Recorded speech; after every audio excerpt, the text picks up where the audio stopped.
thanks for joining, of course. Here with Ian, I want to introduce what we're going to be doing on kind of a weekly, bi-weekly basis going forward. Today, we're going to learn a lot more about Ian, his background, origin stories for Fuel Positive.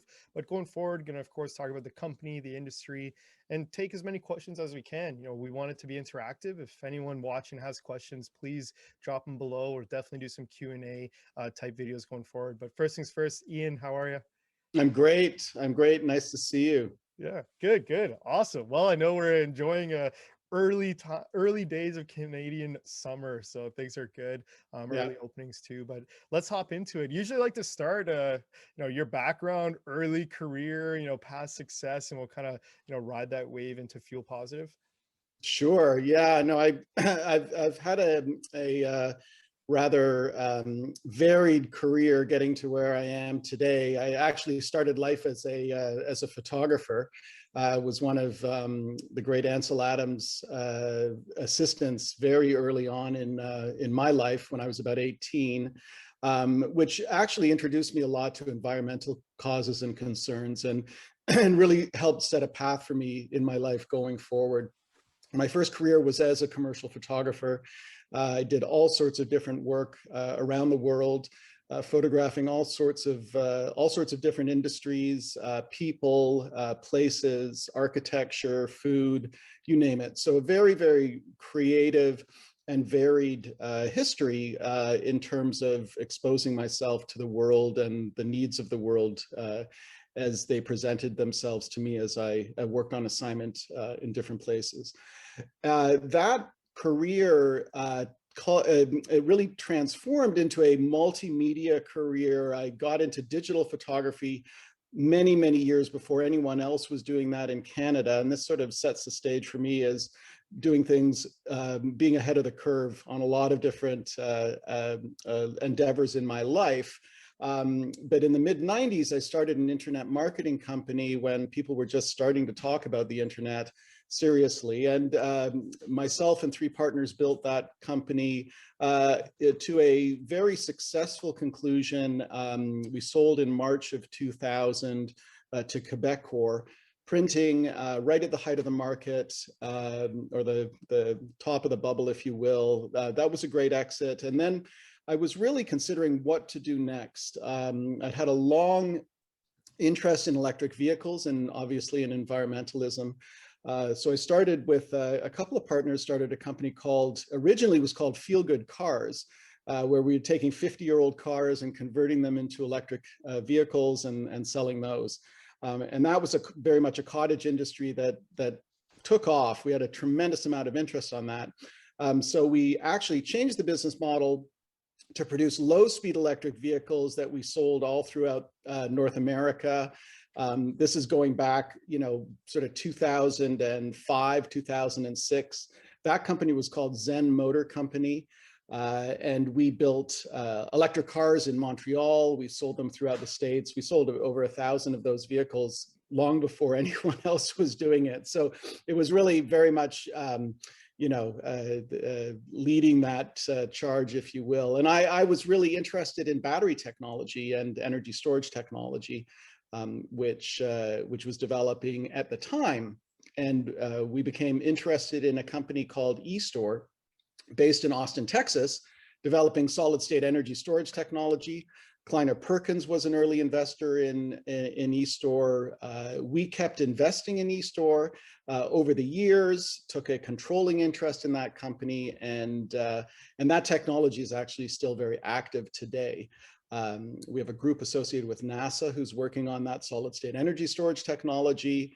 But all of these things kind of flowed together, if you will, and eStore, interestingly, became a great positioning technology for us as we looked at other breakthrough technologies related to fossil fuel replacement.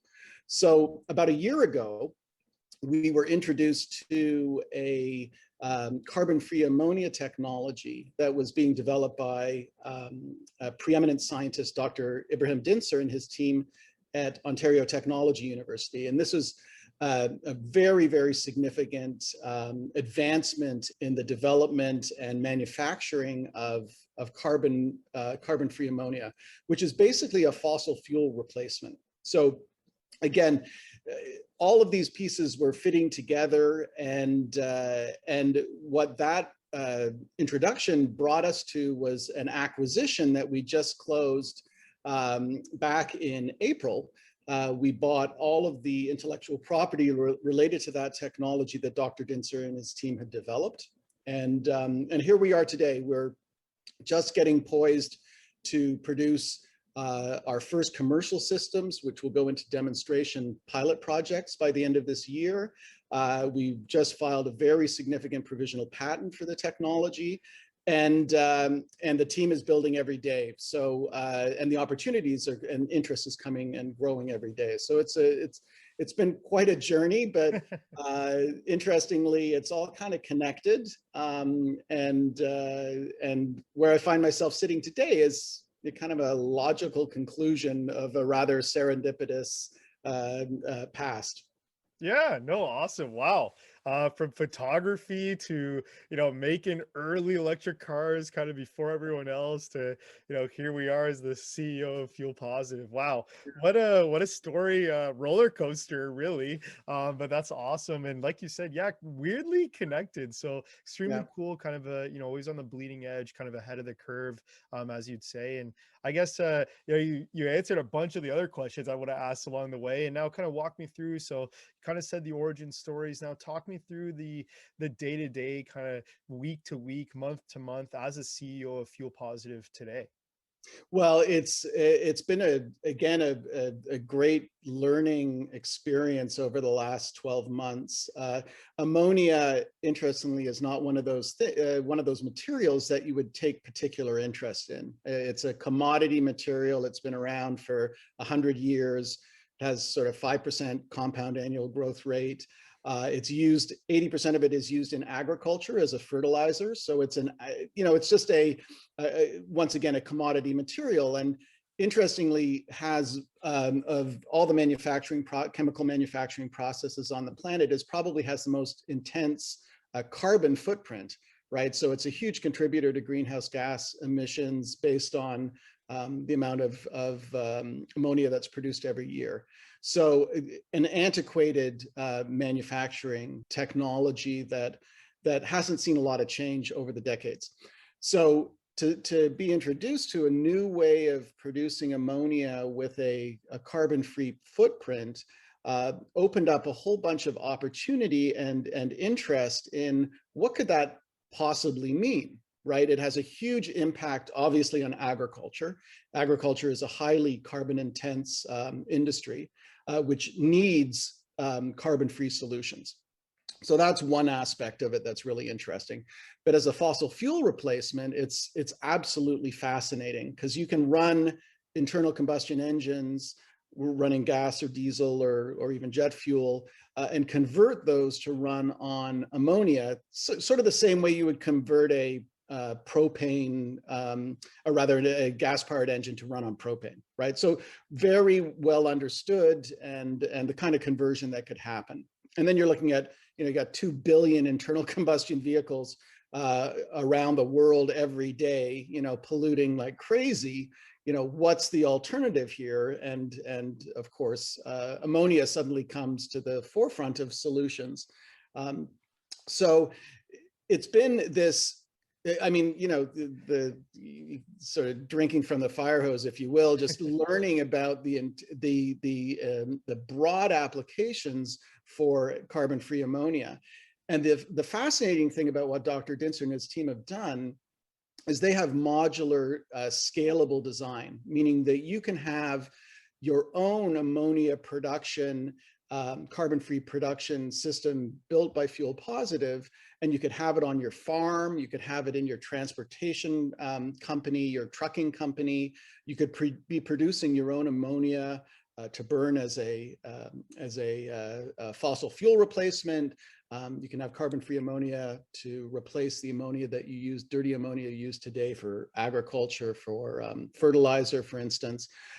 So it is, again, a very versatile solution that we just we just didn't know about until a year ago. So we built this amazing team of extremely knowledgeable people in the space, as well as specialists in carbon credits, because now ammonia, which is never, ammonia and carbon credit was never anything that you would see mentioned together, now is viable and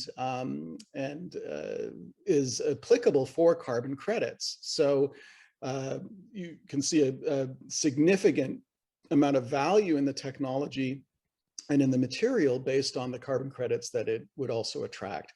So again, a great team and amazing consultants that we're bringing and building and putting this together with. Yeah. Well, if there's any takeaways, it's that we have a lot to talk about going forward. That's for Incredible. sure. You can tell how passionate you are too, which is awesome. And, from use cases, you're already talking carbon credits and, all these different things. And like you said, there's not much out there about ammonium or ammonia, sorry. And we'll be able to talk about it a lot, really kind of educate people, but also answer any questions. And, maybe other people can start drinking from the fire hose with us. But Ian, this was a awesome video. A lot of interesting stuff to talk about going forward. Anything else about your background you wanted to squeeze into this? Well, I mean, it's the environmental imperative here. I mean, we're at a stage now where the targets and the protocols that are out there have to be met.